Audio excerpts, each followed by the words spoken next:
여러분은 정년퇴직하고 나서 어떻게 지내고 계십니까?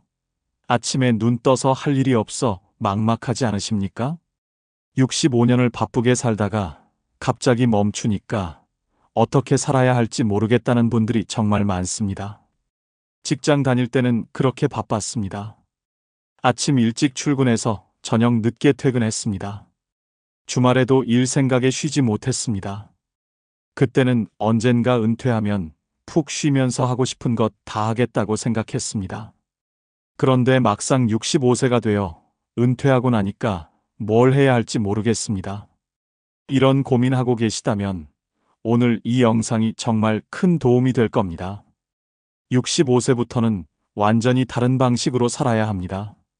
지금까지와는 전혀 다르게 생각하고 행동해야 합니다. 오늘 알려드릴 방법들만 따라 하시면 남은 인생이 지금까지보다 훨씬 더 행복해질 겁니다. 구독과 좋아요 꾹 눌러주시고 주변의 소중한 분들에게 많은 공유 부탁드립니다. 첫 번째, 아침 일찍 일어나십시오. 여러분은 요즘 몇 시에 일어나십니까? 혹시 늦잠 자는 게 행복이라고 생각하고 계십니까? 절대 그렇지 않습니다. 65세가 넘으면 아침 일찍 일어나는 게 가장 중요합니다. 직장 다닐 때는 어쩔 수 없이 일찍 일어났습니다. 알람 소리에 억지로 눈 떴습니다. 출근 준비하느라 정신없이 바빴습니다. 그때는 언젠가 은퇴하면 마음껏 늦잠 자겠다고 다짐했습니다. 그런데 막상 은퇴하고 나니 어떻습니까? 처음 며칠은 좋았을 겁니다. 알람 없이 자고 싶을 때까지 잤습니다. 9시에 일어나고 10시에 일어나고 어떤 날은 11시까지 잤습니다. 그런데 이상하게도 몸이 점점 무거워집니다. 머리가 멍해집니다. 하루가 금방 지나갑니다. 왜 그럴까요? 늦게 일어나면 하루가 짧아지기 때문입니다. 하루가 짧아지면 할 수 있는 일이 줄어듭니다. 할 일이 줄어들면 무기력해집니다. 무기력해지면 건강이 나빠집니다. 실제로 부산에 사시는 박정희 어르신 이야기를 들려드리겠습니다. 올해 67세이신 박 어르신은 2년 전에 퇴직하셨습니다. 퇴직하고 처음 1년은 정말 늦잠만 주무셨습니다. 평생 일찍 일어나느라 고생했으니 이제는 푹 쉬어야 한다고 생각하셨습니다. 그런데 6개월쯤 지나니까 몸에 이상이 생겼습니다. 아침에 일어나도 개운하지 않았습니다. 온몸이 찌뿌둥했습니다. 식욕도 없어졌습니다. 하루 종일 TV만 보다가 잤습니다. 그렇게 1년을 보내고 나니 체중이 10kg나 늘었습니다. 혈압도 올라갔습니다. 당뇨 수치도 나빠졌습니다. 병원에 갔더니 의사 선생님이 뭐라고 하셨을까요? 규칙적인 생활을 하라고 하셨습니다. 특히 아침 일찍 일어나서 활동하라고 강조하셨습니다. 늦잠은 건강에 절대 좋지 않다고 하셨습니다. 박 어르신은 그날부터 생활을 완전히 바꾸셨습니다. 매일 아침 6시에 일어나셨습니다. 처음에는 정말 힘들었습니다. 몸이 말을 듣지 않았습니다. 하지만 참고 일어났습니다. 일어나서 가볍게 산책을 하셨습니다. 공원을 한 바퀴 돌고 오셨습니다. 그랬더니 신기한 일이 생겼습니다. 2주일쯤 지나니까 몸이 가벼워졌습니다. 한 달 지나니까 식욕이 돌아왔습니다. 2달 지나니까 체중이 줄어들기 시작했습니다. 6개월 후에는 혈압도 정상으로 돌아왔습니다. 당뇨 수치도 좋아졌습니다. 지금 박 어르신은 매일 아침 5시 30분에 일어나십니다. 일어나서 가볍게 스트레칭 하십니다. 그리고 공원을 산책하십니다. 산책하면서 같은 시간에 나오는 이웃들과 인사도 나누십니다. 집에 돌아와서 아침 식사를 하십니다. 그러면 아침 8시가 됩니다. 박 어르신 말씀이 뭡니까? 아침 일찍 일어나니까 하루가 길어졌다고 하십니다. 하루가 길어지니까 할 수 있는 일이 많아졌다고 하십니다. 할 일이 많아지니까 삶이 활기차졌다고 하십니다. 여러분은 어떻습니까? 아직도 늦잠 자는 게 행복이라고 생각하십니까? 65세가 넘으면 절대 그렇지 않습니다. 아침 일찍 일어나십시오. 6시에 일어나십시오. 늦어도 7시 전에는 일어나십시오. 일찍 일어나면 하루가 길어집니다. 하루가 길어지면 할 수 있는 일이 많아집니다. 할 일이 많아지면 삶이 풍요로워집니다. 이것이 65세 이후 가장 행복하게 사는 첫 번째 방법입니다. 아터팩트. 두 번째, 인간관계를 정리하십시오. 여러분 주변에 진짜 친구가 몇 명이나 됩니까? 연락하고 지내는 사람은 많은데 정작 힘들 때 연락할 사람은 없지 않습니까? 65세가 넘으면 이제 인간관계를 과감하게 정리해야 합니다. 젊었을 때는 인맥이 중요했습니다. 많은 사람을 알아야 한다고 배웠습니다. 명함 많이 받는 게 자랑이었습니다. 모임 많이 나가는 게 능력이라고 생각했습니다.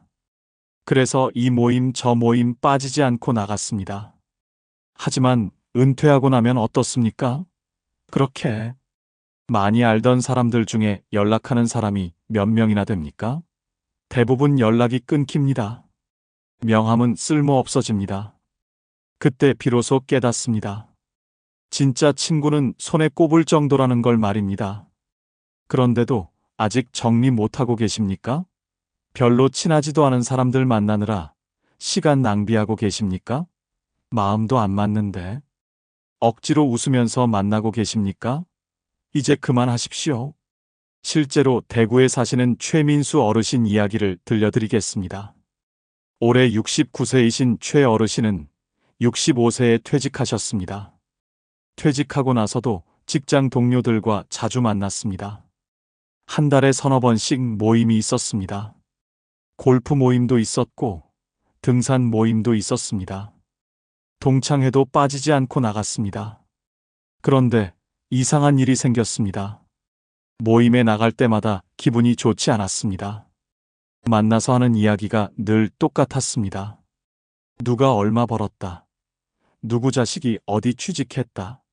그런 이야기뿐이었습니다. 들으면 들을수록 마음이 불편했습니다. 어느 날 최 어르신이 몸이 아파서 모임에 못 나갔습니다. 그런데 아무도 안부 전화를 하지 않았습니다.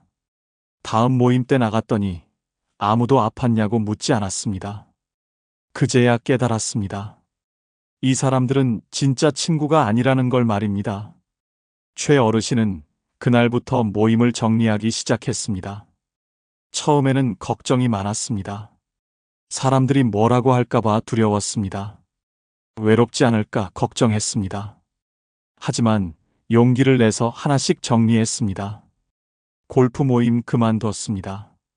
등산 모임도 나가지 않았습니다. 동창회도 빠졌습니다. 대신 정말 마음 맞는 친구 3명하고만 자주 만났습니다.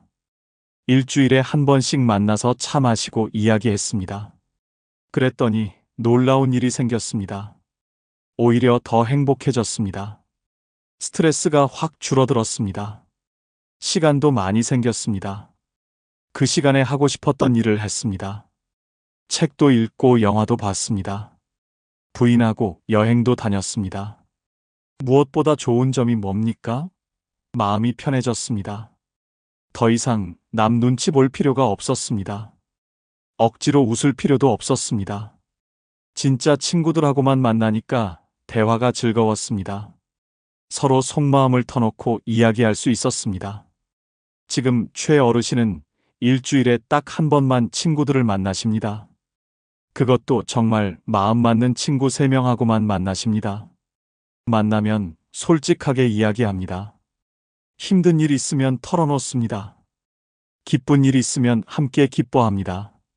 그게 진짜 친구입니다. 여러분은 어떻습니까? 아직도 별로 친하지도 않은 사람들 만나느라 시간 낭비하고 계십니까? 65세가 넘으면 과감하게 정리하십시오. 진짜 친구 서너 명이면 충분합니다. 나머지는 과감하게 정리하십시오. 인간관계 정리하면 시간이 생깁니다. 시간이 생기면 하고 싶은 일 할 수 있습니다. 하고 싶은 일 하면 행복해집니다.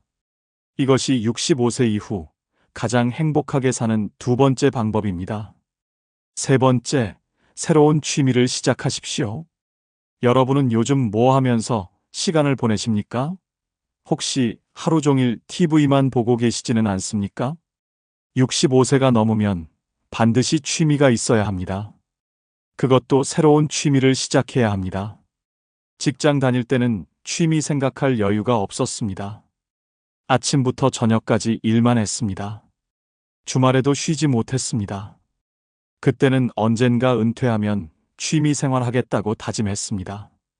그런데 막상 은퇴하고 나니 뭘 해야 할지 모르겠습니다. TV 보는 것도 처음 며칠은 재미있습니다.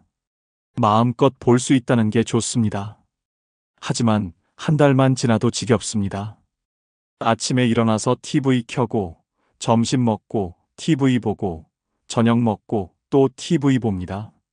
그러다 잠듭니다. 이게 매일 반복됩니다. 이렇게 살면 어떻게 됩니까? 머리가 멍해집니다. 생각하는 능력이 떨어집니다. 기억력도 나빠집니다. 심하면 치매 위험도 높아집니다. 절대 이렇게 살면 안 됩니다. 실제로 인천에 사시는 김영희 어르신 이야기를 들려드리겠습니다. 올해 68세이신 김 어르신은 66세에 남편이 정년 퇴직하셨습니다. 남편은 퇴직하고 나서 집에서 TV만 봤습니다. 아침부터 저녁까지 TV 앞에 앉아 계셨습니다. 김 어르신이 정말 답답했습니다. 밖에 나가자고 해도 귀찮다고 했습니다. 친구들 만나자고 해도 싫다고 했습니다. 뭐라도 해보자고 하면 다 귀찮다고 했습니다. 그렇게 1년을 보냈습니다. 그런데 문제가 생겼습니다. 남편이 자꾸 깜빡깜빡하기 시작했습니다. 아침에 약 먹었는지 기억 못했습니다. 방금 전에 한 말을 또 했습니다. 심지어 손자 이름도 헷갈려 했습니다. 깜짝 놀라서 병원에 갔습니다. 의사 선생님이 뭐라고 하셨을까요? 치매 초기 증상이라고 하셨습니다. 하루 종일 TV만 보면 뇌 활동이 줄어든다고 하셨습니다. 뇌 활동이 줄어들면 치매가 올 수 있다고 하셨습니다. 당장 새로운 활동을 시작하라고 강조하셨습니다. 김 어르신은 그날 밤 남편하고 진지하게 이야기했습니다. 이렇게 살면 안 된다고 했습니다. 뭐라도 새로운 걸 시작하자고 했습니다. 남편은 처음에 귀찮다고 했습니다. 하지만 김 어르신이 계속 설득했습니다. 결국 남편이 마지못해 동의했습니다. 그래서 시작한 게 서예였습니다. 김 어르신이 남편을 억지로 서예 학원에 데려갔습니다. 남편은 처음에 정말 싫어했습니다. 붓도 제대로 못 잡았습니다. 글씨도 엉망이었습니다. 하지만 신기한 일이 생겼습니다. 한 달쯤 지나니까 남편이 재미를 느끼기 시작했습니다. 붓글씨 쓰는 게 생각보다 어렵지 않았습니다. 집중해서 글씨 쓰는 동안은 다른 생각이 안 났습니다. 마음이 편안해졌습니다. 3개월 후에는 완전히 달라졌습니다. 남편이 먼저 서예 학원 가자고 했습니다. 집에서도 틈틈이 연습했습니다. TV 보는 시간이 확 줄어들었습니다. 대신 붓글씨 쓰는 시간이 늘어났습니다. 6개월 후에 다시 병원에 갔습니다. 의사 선생님이 깜짝 놀랐습니다. 치매 증상이 많이 좋아졌다고 하셨습니다. 기억력 테스트도 전보다 훨씬 좋아졌습니다. 이렇게 계속하면 걱정 없다고 하셨습니다. 지금 김 어르신 남편은 일주일에 3번 서예 학원에 다니십니다. 집에서도 매일 1시간씩 연습하십니다. 작년에는 동네 전시회에도 나가셨습니다. 상도 받으셨습니다. 무엇보다 본인이 정말 행복해 하십니다. 여러분은 어떻습니까? 아직도 하루 종일 TV만 보고 계십니까? 65세가 넘으면 반드시 새로운 취미를 시작하십시오. 서예도 좋고 그림도 좋습니다. 악기 배우는 것도 좋고 운동하는 것도 좋습니다. 새로운 취미를 시작하면 뇌가 활성화됩니다. 뇌가 활성화되면 치매 예방에 도움이 됩니다. 무엇보다 삶이 즐거워집니다. 이것이 65세 이후 가장 행복하게 사는 3번째 방법입니다. 4번째, 매일 30분씩 걸으십시오. 여러분은 하루에 얼마나 걷고 계십니까? 혹시 집안에서만 생활하고 계시지는 않습니까? 65세가 넘으면 반드시 매일 걸어야 합니다. 그것도 최소 30분은 걸어야 합니다. 젊었을 때는 걷지 않아도 괜찮았습니다. 몸이 튼튼했습니다.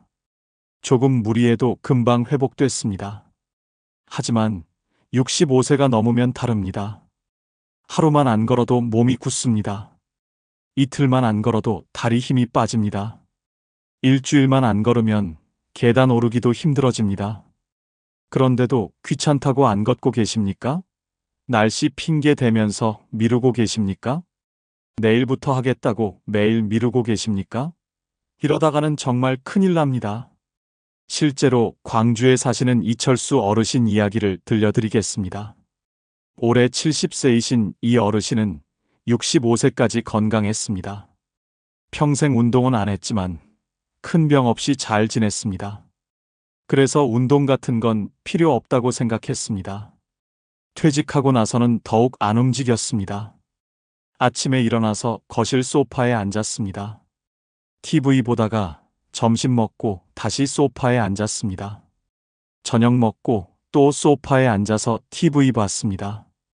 밖에 나가는 일이 거의 없었습니다. 그렇게 2년을 보냈습니다. 그런데 67세 되던 해에 문제가 생겼습니다. 어느 날 계단을 오르는데 숨이 찼습니다. 다리에 힘이 없었습니다. 겨우 2층을 올라갔는데 땀이 비 오듯 흘렀습니다. 심장이 터질 것 같았습니다. 깜짝 놀라서 병원에 갔습니다. 의사 선생님이 검사를 해보더니 심각하다고 하셨습니다. 근육량이 정상보다 훨씬 적었습니다. 심폐 기능도 많이 떨어졌습니다. 이대로 가면 몇 년 안에 거동이 불편해질 수 있다고 하셨습니다. 이 어르신이 정말 충격을 받았습니다. 겨우 67세인데 거동이 불편해진다니 말이 됩니까? 의사 선생님이 당장 운동을 시작하라고 하셨습니다. 그것도 매일 걸으라고 강조하셨습니다. 하루에 최소 30분은 걸어야 한다고 하셨습니다. 이 어르신은 그날부터 바로 시작했습니다. 다음 날 아침 일찍 일어났습니다. 운동화 신고 집 근처 공원으로 나갔습니다. 처음에는 정말 힘들었습니다. 10분만 걸어도 숨이 찼습니다. 다리가 후들거렸습니다. 집에 돌아와서 쓰러질 것 같았습니다. 하지만 포기하지 않았습니다. 다음 날도 나갔습니다. 그 다음 날도 나갔습니다. 비가 와도 우산 쓰고 나갔습니다. 추운 날도 두꺼운 옷 입고 나갔습니다. 절대 미루지 않았습니다. 2주일쯤 지나니까 조금 나아졌습니다. 10분 걷는 게 그렇게 힘들지 않았습니다. 그래서 15분으로 늘렸습니다. 한 달 후에는 20분으로 늘렸습니다. 2달 후에는 30분을 걸을 수 있게 됐습니다. 놀라운 일이 생겼습니다. 3개월 후에 다시 병원에 갔습니다. 의사 선생님이 깜짝 놀랐습니다. 근육량이 늘어났다고 하셨습니다. 심폐 기능도 좋아졌다고 하셨습니다. 이렇게 계속하면 문제 없다고 하셨습니다. 6개월 후에는 더 놀라운 일이 생겼습니다. 계단 오르는 게 전혀 힘들지 않았습니다. 4층까지도 거뜬히 올라갔습니다. 숨도 안 찼습니다. 다리에도 힘이 생겼습니다. 무엇보다 몸이 가벼워졌습니다. 지금 이 어르신은 매일 아침 6시에 일어나서 걷습니다. 비가 와도 걷고 바람이 불어도 걷습니다. 하루도 빠지지 않고 걷습니다. 이제는 30분이 아니라 1시간씩 걷습니다. 걷는 게 너무 좋다고 하십니다. 이 어르신 말씀이 뭡니까? 만약 그때 걷기 시작 안 했으면 지금쯤 휠체어 타고 있었을 거라고 하십니다. 매일 걷는 게 생명을 구했다고 하십니다. 정말 그렇습니다. 여러분은 어떻습니까? 아직도 귀찮다고 안 걷고 계십니까? 65세가 넘으면 반드시 걸어야 합니다. 매일 30분씩 걸으십시오. 비가 와도 걷고 바람이 불어도 걸으십시오. 매일 걸으면 근육이 생깁니다. 근육이 생기면 거동이 편해집니다. 거동이 편하면 건강하게 오래 삽니다. 이것이 65세 이후 가장 행복하게 사는 네 번째 방법입니다. 다섯 번째, 자식에게 기대하지 마십시오. 여러분은 아직도 자식한테 기대하고 계십니까? 혹시 자식이 나를 챙겨줄 거라고 생각하고 계십니까?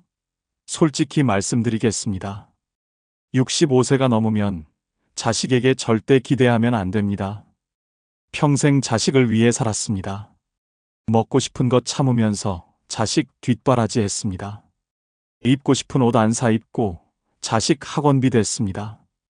여행 한 번 안 가고 자식 대학 등록금 냈습니다. 결혼할 때 집도 사줬습니다. 그렇게 평생을 자식 위해 살았습니다. 그런데 막상 나이 들고 나니 어떻습니까? 자식들 연락이 뜸합니다. 명절 때나 한 번 봅니다. 전화해도 바쁘다고 합니다. 아프다고 해도 병원 한 번 같이 안 갑니다. 그제야 깨닫습니다. 자식은 자식 삶이 바쁘다는 걸 말입니다. 실제로 울산에 사시는 정순자 어르신 이야기를 들려드리겠습니다. 올해 67세이신 정 어르신은 아들 둘을 키우셨습니다. 평생을 오로지 아들들 위해 살았습니다. 두 아들 다 대학 보내고 결혼도 시켰습니다. 큰아들 집도 사줬고 작은아들 결혼 비용도 다 댔습니다. 정 어르신은 늙어서 아들들이 잘해줄 거라고 믿었습니다. 평생 이렇게 희생했는데 당연히 챙겨줄 거라고 생각했습니다. 그런데 현실은 달랐습니다. 큰아들은 회사 일이 바빠서 1년에 두세 번밖에 못 봤습니다. 작은아들은 아예 다른 도시에 살면서 명절 때만 왔습니다. 정 어르신이 65세 되던 해에 무릎이 아팠습니다. 병원에 가야 했는데 혼자 가기 무서웠습니다. 큰아들한테 전화했습니다. 같이 병원 가자고 했습니다. 큰아들이 뭐라고 했을까요? 회사 일이 바빠서 못 간다고 했습니다. 작은아들한테도 전화했습니다. 역시 바쁘다고 했습니다. 정 어르신이 정말 속상했습니다. 평생 자식 위해 살았는데 이게 뭡니까? 눈물이 났습니다. 하지만 어쩔 수 없었습니다. 혼자 병원에 갔습니다. 혼자 진료받고 혼자 약 타러 갔습니다. 집에 돌아와서 한참을 울었습니다. 그날 밤 정 어르신은 많은 생각을 했습니다. 더 이상 자식한테 기대하면 안 되겠다고 생각했습니다. 자식은 자식 삶이 있다는 걸 받아들이기로 했습니다. 내 삶은 내가 챙겨야 한다고 다짐했습니다. 다음 날부터 정 어르신은 완전히 달라졌습니다. 아들들한테 전화 안 했습니다. 찾아오라고 하지도 않았습니다. 대신 혼자서 할 수 있는 일을 찾았습니다. 동네 복지관에 나가기 시작했습니다. 거기서 비슷한 나이의 친구들을 만났습니다. 복지관에서 요가도 배웠습니다. 노래 교실도 다녔습니다. 친구들하고 주말마다 등산도 갔습니다. 혼자서도 할 수 있는 일이 정말 많았습니다. 자식 없어도 충분히 즐겁게 살 수 있었습니다. 6개월쯤 지나니까 신기한 일이 생겼습니다. 큰아들이 먼저 전화를 했습니다. 요즘 왜 연락이 없냐고 물었습니다. 정 어르신이 바쁘다고 했습니다. 큰아들이 놀랐습니다. 엄마가 뭐가 바쁘냐고 물었습니다. 정 어르신이 친구들 만나고 복지관 다니느라 바쁘다고 했습니다. 작은아들도 전화했습니다. 왜 연락이 없냐고 물었습니다. 정 어르신이 역시 바쁘다고 했습니다. 작은아들도 놀랐습니다. 주말에 집에 가겠다고 했습니다. 정 어르신이 괜찮다고 했습니다. 주말에는 등산 가기로 했다고 했습니다. 그러자 아들들이 오히려 더 자주 연락했습니다. 엄마가 혼자 잘 지내니까 걱정이 됐나 봅니다. 예전보다 더 자주 찾아왔습니다. 전화도 자주 했습니다. 정 어르신이 기대를 안 하니까 오히려 아들들이 더 챙겼습니다. 지금 정 어르신은 일주일에 4번 복지관에 나가십니다. 친구들하고 즐겁게 지내십니다. 아들들은 한 달에 2번 정도 찾아옵니다. 예전보다 훨씬 자주 옵니다. 무엇보다 정 어르신 본인이 행복합니다. 정 어르신 말씀이 뭡니까? 자식한테 기대 안 하니까 오히려 마음이 편하다고 하십니다. 자식들도 부담 안 느끼니까 더 잘한다고 하십니다. 정말 그렇습니다. 여러분은 어떻습니까? 아직도 자식한테 기대하고 계십니까? 65세가 넘으면 절대 기대하지 마십시오. 자식은 자식 삶이 있습니다. 내 삶은 내가 챙겨야 합니다. 자식한테 기대 안 하면 마음이 편해집니다. 마음이 편하면 관계가 좋아집니다. 관계가 좋아지면 오히려 자식들이 더 잘합니다. 이것이 65세 이후 가장 행복하게 사는 5번째 방법입니다. 끝으로 좋아요 한번 꾹 눌러주시면 보복 받으실 겁니다. 감사합니다.